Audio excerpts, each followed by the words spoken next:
इसी रही है, सरकार ने भी कुछ नहीं सोचा है। मैं ये कहूँगा जब एग्जाम होता है रोहिलखंड यूनिवर्सिटी या किसी भी यूनिवर्सिटी में, तो उसका जो मूल्यांकन होता है वो हम लोगों से कराया जाता है, प्राइवेट अप्रूव टीचर है। तो अगर हम मूल्यांकन कर सकते हैं तो हम एग्जामिनर क्यों नहीं बन सकते? और अगर एग्जामिनर नहीं बन सकते तो मूल्यांकन भी हमसे ना कराओ। और रही बात जो सरकारी कॉलेज वाले टीचर ये आते हैं 1-2 दिन करते हैं मूल्यांकन, इसके बाद कोई मूल्यांकन नहीं करते। बाकी हम ही लोग पूरा रिजल्ट निकालने में सहायता रहती है, लेकिन तब हमारी तरफ लोग कोई सोचता नहीं। और अगर ये गलत है, हम लोग एग्जामिनर ना बने तो दूसरे विश्वविद्यालय क्यों बना रहे हैं? कानपुर यूनिवर्सिटी ले लीजिए, वहाँ प्राइवेट वाले इंटरनल बनते हैं। हम लोग बहुत दिनों से पढ़ा रहे हैं, अगर हम एक जगह से छोड़कर दूसरी जगह चले जाते हैं तो हमारी सीनियरिटी जीरो हो जाती है। तो हम ये चाहते हैं कि हमारी जो सीनियरिटी है वो विश्वविद्यालय लेवल पर काउंट की जाए, जिससे कि हमारा जो आगे का कैरियर है वो सुरक्षित हो सके। सीनियरिटी का जो आप टीचर्स होते हैं, अगर किसी एक कॉलेज में ज्वाइन करते हैं तो वहाँ पर उनका अनुमोदन हो जाता है यूनिवर्सिटी के साथ तरफ से कि उनका अप्रूवल हो जाता है। फिर मान लीजिए वही टीचर ने अपना जॉब छोड़ करके किसी दूसरे कॉलेज में ज्वाइन किया तो फिर वहाँ पर उसका नए सिरे से दोबारा अप्रूवल होना है, जो कि गलत है। अगर ये अप्रूवल ट्रांसफर हो जाए तो उसकी सीनियरिटी मेंटेन रहेगी। तो हम यही मांग करते हैं कि हमारा जो ये सीनियरिटी का क्रम है ये बना रहे। हमारा जो अप्रूवल है, जब हम अगर चेंज करते हैं कॉलेज तो हमारा अप्रूवल भी ट्रांसफर हो जाए हमारे साथ में। ये एक हमारी मांग है। सरकार सोचती ही कब है?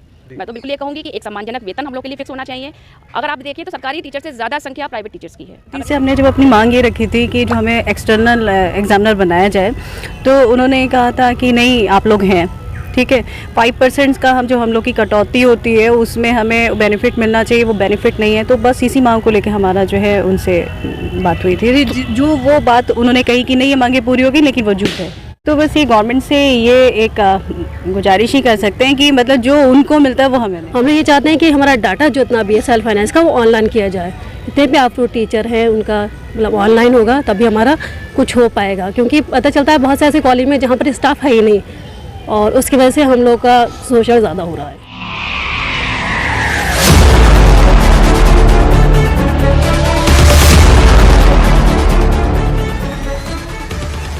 यहाँ पर कुछ शिक्षक अपनी मांगों को लेकर प्रदर्शन करने पर मजबूर हैं। यहाँ बहुत सारे शिक्षक हैं जो कि रोहिलखंड यूनिवर्सिटी में पढ़ाते हैं और सब अपने अपनी फील्ड के माहिर हैं। अगर बात की जाए शिक्षकों की तो पिछले कुछ समय से देखा गया है कि शिक्षकों की जो दशा है वो बहुत ही दुर्भाग्यपूर्ण रही है। फिर चाहे वो कोई सा भी शिक्षक हो, किसी यूनिवर्सिटी का हो या फिर कॉलेज का हो, यहाँ पर जो शिक्षक हैं वो प्राइवेट शिक्षक हैं। और अगर बात करें शिक्षक की तो शिक्षक हमारे देश में एक ऐसा व्यक्ति होता है जो समाज को सही दशा और दिशा देने का काम करता है। और शिक्षकों की मेहनत ही होती है जो हमारे समाज के बच्चे आगे चलकर एक मकाम हासिल करते हैं। यहाँ पर ये लोग मौजूद हैं और एक लंबे समय से संघर्ष कर रहे हैं। इनसे जानेंगे कि किन चीज़ों को लेकर ये संघर्ष कर रहे हैं, किन परेशानियों में हैं ये। बहुत से शिक्षक हैं यहाँ। मैं शुरुआत करूँगा, ये जो सर हैं, सर क्या नाम है आपका? डॉक्टर प्रमोद कुमार सक्सेना, भौतिक विभाग का मैं प्रवक्ता हूँ।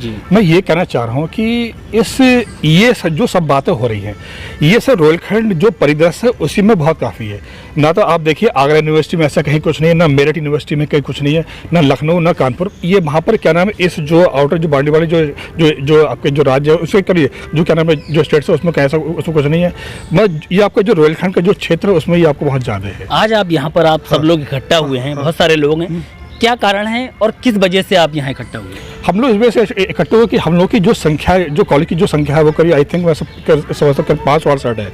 मतलब इतने जो भी यूनिवर्सिटी को हम लोग जो रेवेन्यू देते हैं सबसे ज़्यादा रेवेन्यू देते हैं और हम लोग को इसका लाभ बिल्कुल भी नहीं मिल पा रहा है। आप देखिए हम लोग ना तो एक्सटर्नल एग्जाम बनाया गया है और जो भी हम लोग मतलब कॉपी चेक करते हैं उसमें से क्या नाम है आपका जो 5% क्या नाम उसमें कटौती हो जाती है।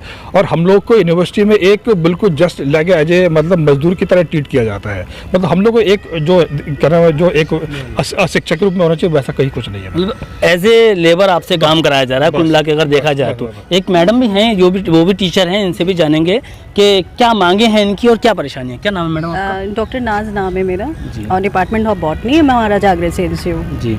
क्या आज आप लोग यहाँ पे बहुत सारे लोग मौजूद हैं, सभी शिक्षक हैं जी, किन कारणों से यहाँ पर आज आपको इकट्ठा होना पड़ा?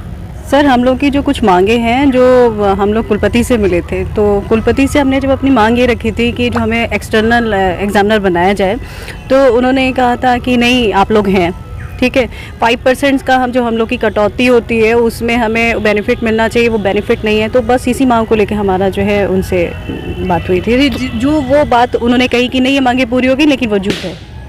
जैसे अगर देखा जाए तो आप लोग काफ़ी मेहनत करते हैं, जो प्राइवेट टीचर होते हैं वो लगातार मैं मानता हूं कि प्राइवेट टीचर से ज़्यादा कोई भी शिक्षक जो होता है मेहनत नहीं करता। तो क्या आपको उन टीचरों के जितना फ़ायदा या लाभ मिलता है जो प्राइवेट टीचर जो गवर्नमेंट टीचर को मिलना चाहिए उतना लाभ आप प्राइवेट टीचर्स को मिलता है? नहीं, उतना नहीं मिलता है। आगे आप लोगों की क्या प्लानिंग है, क्या करेंगे आप? भाई हमारी तो बस ये गवर्नमेंट से ये एक गुजारिश ही कर सकते हैं कि मतलब जो उनको मिलता है वो हमें दें। जो उनको मिलता है वो हमें मिले। एक मैडम और भी हैं, इनसे भी जानेंगे। मैडम क्या नाम है आपका? डॉक्टर रीनू पांडे। रीनू जी, आज आप लोग यहाँ मौजूद हैं, धरना प्रदर्शन कर रहे हैं या अपनी मांग को शांतिपूर्वक रख रहे हैं, क्या कारण है? सर, कारण ये है कि हम लोगों की जो मांगें हैं वो कुलपति जी तक पहुंच चुकी हैं, लेकिन एक झूठा आश्वासन ही हमें मिला है, उसके लिए कोई लाभ अभी तक नहीं मिला है। यही है कि हम एग्जामिनर बने और एक समान शिक्षा अगर है तो समान शिक्षा के लिए जो अधिकार हैं वो अधिकार हमें मिले, और उन अधिकारों के साथ साथ जो वेतनमान है, हम ये नहीं कहते हैं कि हमें बराबर दिया जाए, लेकिन कुछ अंश तो हमें मिलना ही चाहिए, क्योंकि वेतनमान में बहुत ज़्यादा भेदभाव है गवर्नमेंट टीचर और प्राइवेट टीचर में। उसकी वजह से लोग एक हे नज़र से भी देखते हैं प्राइवेट सेक्टर को, क्योंकि बहुत कम सैलरी होती है, जबकि क्वालिफिकेशन बिल्कुल हमारी इक्वल है। चाहे वो गवर्नमेंट का शिक्षक हो, वो भी पीएचडी धारक होता है और हम भी पीएचडी धारक हैं। जैसे भी आपने कहा कि समान अधिकार, यानी कि अगर आपकी बात से ये देखा जाए या समझा जाए तो ऐसा लगता है कि कहीं ना कहीं आपको वो अधिकार नहीं मिल रहा है जो अधिकार दूसरे टीचर्स को या गवर्नमेंट टीचर को मिलता है। बिल्कुल कहीं नहीं मिल रहा है, बिल्कुल भी नहीं मिल रहा है, क्योंकि हर अगर कॉलेज में देखा है प्राइवेट सेक्टर में सबके सैलरी का अलग अलग क्राइटेरिया है। कहीं पर साइन करवाए जाते हैं ज़्यादा अमाउंट में तो मिलता कम अमाउंट है, तो कहीं कहीं पर सही दिया जाता है, लेकिन वो उतना नहीं है जितना एक डिग्री कॉलेज के शिक्षक को मिलना चाहिए। और अगर देखा जाए तो इंटर कॉलेज के शिक्षक ज़्यादा पा रहे हैं और डिग्री कॉलेज का शिक्षक उनसे भी कम पा रहा है वेतनमान में। ये तो फिर इतने कम वेतन में आप अपनी आपकी जो फैमिली है वो कैसे सर्वाइव करती है? सर्वाइव करने के लिए तो हम जॉब कर ही नहीं रहे हैं, हमारे हस्बैंड या फिर फैमिली बैकग्राउंड है हमारा जो, उनकी वजह से हम सर्वाइव कर रहे हैं। हम तो केवल अपनी क्वालिफिकेशन के दम पे जो हमें अच्छा लगता है, जो हमारा कार्य है शिक्षा देना बच्चों के साथ अच्छा लगता है, कि इसलिए हम वहाँ पे जुड़े हुए हैं। जी, ये बहुत बड़ी बात है। हमारे देश का दुर्भाग्य है कि हमारे यहाँ शिक्षकों को जो है कमतर आंका जाता है, उनकी क्वालिफिकेशंस के आधार पर उनको जो है मेहनताना नहीं मिलता है, या फिर यूँ कहें कि जो जैसा मैडम ने बताया कि इनको जो है इनकी सैलरी किसी कारण से काट ली जाती है और भी तमाम लोगों की सैलरी काट ली जाती है। मैडम क्या नाम है आपका? डॉक्टर संदीन जी, मैं होम साइंस डिपार्टमेंट से हूँ। जी, आज यहाँ पर आप लोग सब इकट्ठा हुए हैं और काफ़ी लंबे समय से आप संघर्ष कर रहे हैं, क्या कारण है? जी, हम तो यूनिवर्सिटी गए थे, कुलपति जी को हमने मांगे कि उन्होंने आश्वासन भी दिया था, लेकिन पता नहीं क्या है कि वहाँ के अधिकारी जो ये पूरी नहीं कर रहे हैं। हम लोग ये चाहते हैं कि हमारा डाटा जो इतना भी है सेल्फ फाइनेंस का वो ऑनलाइन किया जाए। जितने भी अप्रूव्ड टीचर हैं उनका मतलब ऑनलाइन होगा तभी हमारा कुछ हो पाएगा, क्योंकि पता चलता है बहुत से ऐसे कॉलेज में जहाँ पर स्टाफ है ही नहीं, और उसकी वजह से हम लोग का शोषण ज़्यादा हो रहा है। शोषण हो रहा है आपका, ये क्या एक अच्छा संदेश है हमारे समाज के लिए कि शिक्षकों का शोषण हो रहा है? नहीं, ये तो बहुत ही बेकार संदेश है, क्योंकि हम जो एजुकेटेड हैं, अप्रूव्ड हैं, जितने कम परमानेंट टीचर हैं उनके बराबर हमारी क्वालिफिकेशन है, उसके बाद भी हमारा शोषण हो रहा है, तो ये तो समाज के लिए अच्छा तो आगे फिर इस मामले में आप क्या करेंगे? हम तो यही चाहते हैं कि कुलपति जी, हमें यूनिवर्सिटी से उम्मीद है कि वो हमारी मांगों को पूरी करें।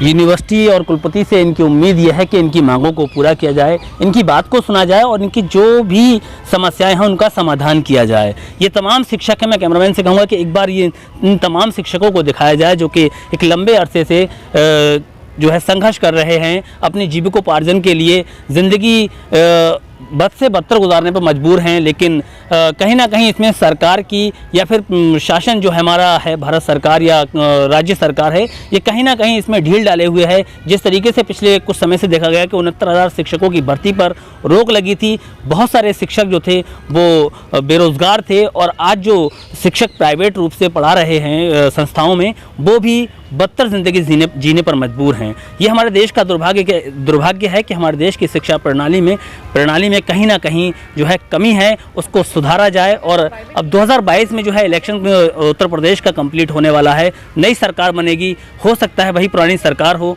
इनके साथ क्या होने वाला है ये कोई नहीं जानता। हालांकि मेरी उम्मीद और मेरी आवाज़ यही है कि इन लोगों की आवाज़ को सुना जाए, इनकी परेशानियों को दूर किया जाए। फिलहाल इन तमाम बातों के साथ मैं अतीक अंसारी, कैमरामैन समीर अब्बास के साथ, देखते रहिए स्मार्ट न्यूज़ इंडिया, बरेली।